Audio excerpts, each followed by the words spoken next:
Nací en el seno familiar de una madre joven que tuvo que dejar el colegio de monjas que asistía porque no era una buena imagen para el resto de los estudiantes. Algo bastante hipócrita, ¿no? Ya que esos colegios se jactan del amor entre hermanos y ayudarse entre todos, pero cuando ven que alguien es discriminado o dejado de lado pierden sus lentes y no ven nada.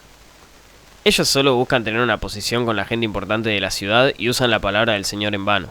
Eso aprendí de mi abuela, que cuando sus amigas de la iglesia se enteraron que mi mamá había quedado embarazada a los 16 de un hombre casado de 30, se horrorizaron por la situación. Hasta el mismo cura dejó de tratarla de la misma manera. Así que ella dejó de ir, ya que la casa de Dios está en nuestros corazones.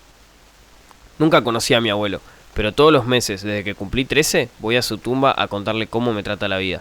Según mi abuela era gran fanático de los Beatles, así que mientras hablo, escuchamos un recopilado personal que voy variando. Mi papá biológico propuso darme una cuota alimentaria hasta que cumpliera 18, con la condición que nunca intentara buscarlo y que no usara su apellido. Mamá logró mantener su trabajo en el videoclub y con el correr de los años ascendió a encargada. Tristemente mi abuela falleció cuando cumplí 8, pero siento que viví junto a ella 20 años. Como la vieja laburaba 12 horas diarias y yo estaba en la primaria, pasaba la mayor parte de mi tiempo solo o en la casa de mis amigos en el barrio. Una vuelta fuimos todos a la azotea de un edificio que estaba abandonado y empezamos a tirar azulejos viejos que estaban apilados a la calle. Así estuvimos por varios minutos, hasta que uno de nosotros rompió el parabrisas de un auto estacionado. Una vecina nos vio y empezó a los gritos. Cuando bajamos corriendo tropecé y nadie me ayudó a levantarme. Cerré los ojos y al abrirlos veía cómo un tipo de 40 años, con sobrepeso y poco pelo, se acercaba. Tirándome el pelo me puteaba y culpaba por el estado de su auto. Los vecinos como espectadores no hacían nada al respecto. De la nada apareció un chico grandote, cabezón, que le dio una primera patada en la rodilla y cuando me soltó otra patada en las pelotas. Sin decir nada comenzamos a correr hasta alejarnos de la zona. Y así fue como conocí a Gustavo.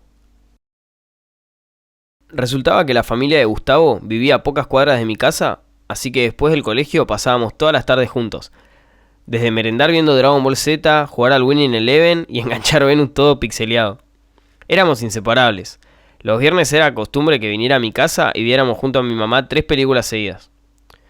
Ella por el cansancio solo llegaba hasta la mitad de la primera. Los sábados íbamos a su casa y pasábamos toda la noche jugando a la Play. Cuando empezaba a salir el sol sabíamos que su papá se levantaba para ir al baño y fumar un cigarrillo a escondidas que lo rete su mujer. Entonces, si escuchábamos que se acercaba, apagábamos la tele y nos hacíamos los dormidos, mientras la Play seguía prendida. Pensábamos que éramos cancheros y nadie se daba cuenta. A veces uno no abraza lo suficiente esos recuerdos hasta que ya es demasiado tarde. Al terminar la primaria, hicimos lo posible para que nuestros padres nos inscribieran en la misma secundaria. Lo bueno fue que lo lograron, lo malo es que nos tocaron cursos distintos. Igual con el compartir recreo y conocer las mismas personas, la íbamos piloteando bastante bien. En nuestro primer año, cofundamos una revista que hablaba de las actividades del colegio, como también opiniones acerca de temas de actualidad, deporte, cine, arte, entre otras cosas. Éramos unas 7 personas que abarcábamos las diferentes áreas. Con el gordo éramos los editores en jefe e Isabel nuestra escritora estrella. Cuando vimos por primera vez la película de la Coca Sarli, entendimos la belleza femenina. Desde ese día nos prometimos que nunca nos íbamos a pelear por una mina. No importaba lo bella que fuese, la amistad primero. Pero las palabras a veces no son tan fuertes como los sentimientos. Gustavo era mi mejor amigo. Cuando pasás tanto tiempo con una persona, empezás a leerla. Si prefiere caminar en silencio o con una conversación banal. La cantidad de azúcar de su café, si duerme del lado izquierdo o derecho de la almohada. No tenía que decirme nada. Me daba cuenta solo que él estaba perdido en los ojos de Isabel. ¿Él se habrá dado cuenta en ese momento que yo también me había enamorado de ella? Al año siguiente, Gustavo e Isabel oficializaron su noviazgo. Instantáneamente me puse feliz de corazón. No esa felicidad que intentaba exagerar para tapar cierta insatisfacción. La felicidad de mi hermano era más valiosa que un romance juvenil. Los meses pasaban y nuestros rituales de jugar a la Play y ver películas se iban apagando, al punto que nuestras madres preguntaban más por la presencia del otro que la nuestra misma. Para el cumpleaños de uno de los pibes decidimos hacer una mini previa a los dos. Compramos el vodka más barato, lo mezclamos con jugo, armamos 2 porros de prensado, uno para el momento y otro para el camino. Arrancamos caminando las 23 cuadras recordando viejas aventuras y en un momento confesamos que nos extrañábamos, pero a la vez nos dábamos cuenta que si bien la rutina y el entorno iban en un constante cambio, nuestra amistad seguía siendo la misma. Al llegar al cumple conocí a una prima de Isabel, divina. Bailamos toda la noche cuarteto, tenía un perfume frutal y pollera cuadrillé.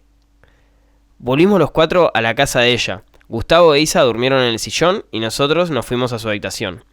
Al despertar tenía 5 llamadas perdidas de mi mamá, mucha resaca y mi virginidad.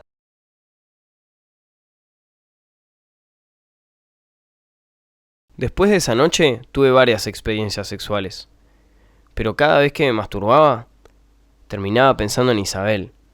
No podía sacármela de la cabeza. Es un hecho que si al acabar seguís pensando en esa persona es porque verdaderamente te gusta, y no es una calentura. Al terminar el colegio, Gustavo decidió estudiar cine, y le dieron una beca para estudiar en México. Yo me quedé estudiando fotografía, así que en verano nos despedimos con un fuerte abrazo, y la promesa que cuando volviera iríamos al cine carrera como los viejos tiempos. Mientras veía cómo mi mejor amigo nos saludaba despidiéndose con una sonrisa, al lado tenía a su novia que estaba destrozada por la partida de su amor. Que si bien ambos habían prometido mantener una relación a distancia, alguno se iba a equivocar haciendo llorar al otro. Los meses pasaron. Gustavo me relataba sus aventuras en México, cuando pensó haberse encontrado a Salma Hayek en un boliche y sus nuevas amistades. Un martes a la 1 de la mañana me despierto con la llamada de Gustavo borracho, diciéndome todos mis defectos, errores y falencias que nunca pensé que él notaba en mí, o que yo las tuviese. Entre que intentaba descifrar lo que me decía con el pedo que tenía, supe que Isabel le había contado de nosotros. No alcancé a pedirle perdón, que la última palabra que escuché de él fue un «¿Cómo pudiste, loco? Sos mi hermano. Me rompiste el corazón». Intenté llamarlo después de eso varias veces, por varios días, sin un resultado. Quería explicarle que no fue solo por placer. Realmente la amaba. Cuando logré contactarme con él, fue para que lo dejara de molestar y que no vaya a su casa a pedirle a su mamá que hable por mí, cuando esta situación era solamente de los dos y que no quería hablar más del tema. Con Isa duramos pocos meses.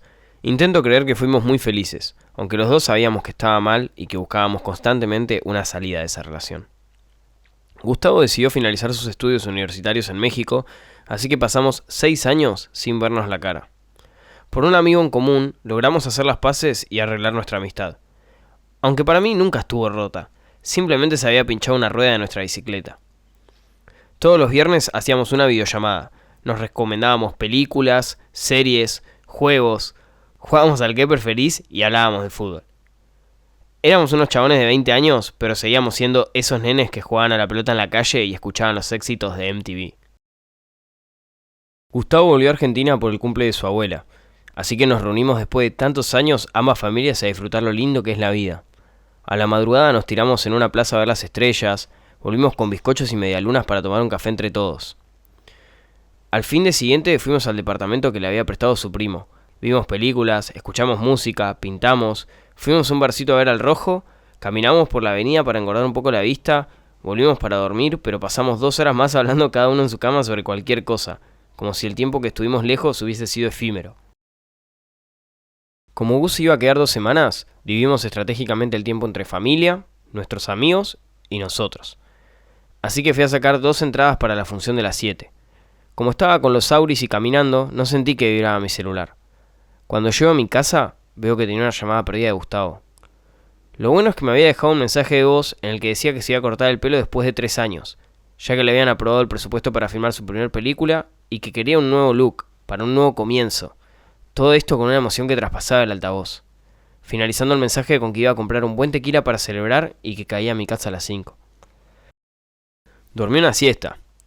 Me desperté a las 4:30, me duché, comí 2 empanadas para engañar el estómago y que no me pegue tanto el chupi.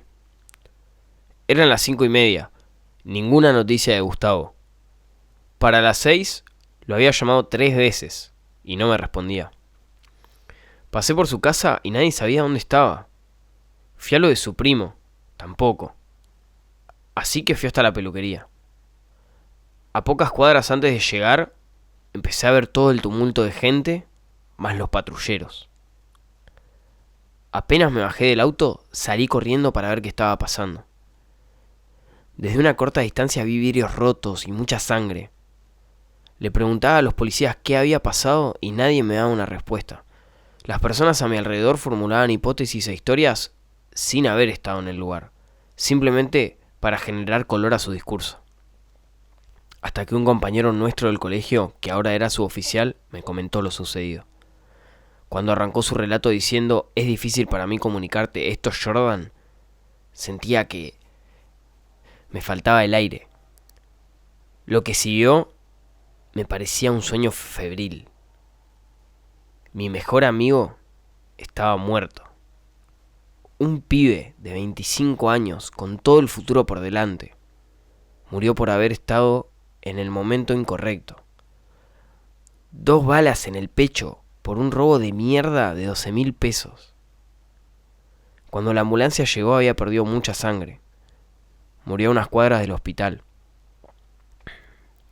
En el velorio le di un beso en la frente, prometiéndole en silencio, en una conversación privada, que iba a hacer todo lo posible para que esté orgulloso de mí. Todos los meses, en su aniversario, escucho el mensaje de voz que me dejó. Compro 2 entradas para el cine y me siento donde era nuestro lugar.